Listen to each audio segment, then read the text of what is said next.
The UK Independence Party is calling for new measures against, quote, Islamization of the country ahead of June's general election.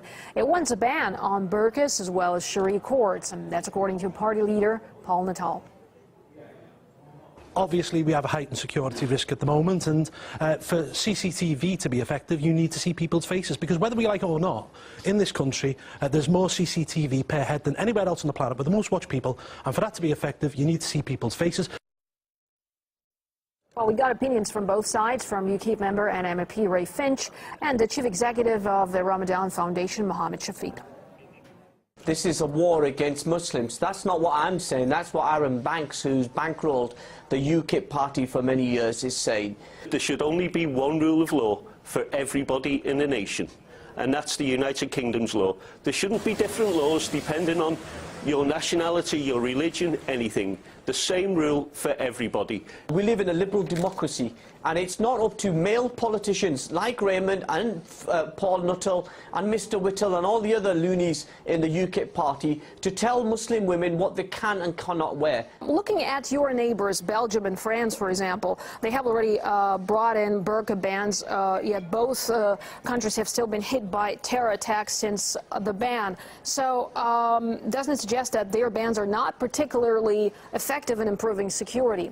It's about making sure that these people cannot use, terrorists cannot use a face veil as a way of escaping detection. At the moment, what we're seeing is they're not using any form of face veil to escape detection, so it actually shows it probably works.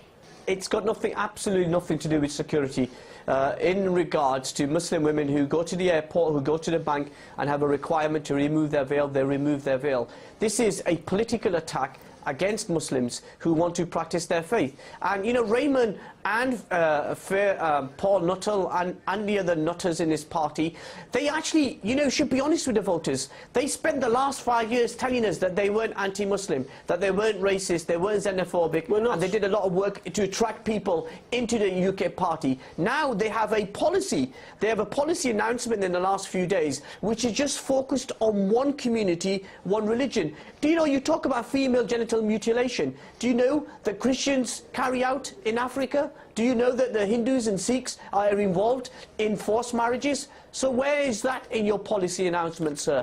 Why have you just focused on Muslims? We are against all forced marriages, which means that we're so why didn't you mention Christianity in your literature? Just proven. Your policy announcement. Your policy announcement said Muslims. Female genital mutilation is just Muslims. Why don't you answer the question? Why are you just focused on Muslims? What you just said. Why are you just focused on Muslims? It's focused on Muslims, on forced marriages, Muslims, on honour killings, and why you carried out by who? And on female genital mutilation.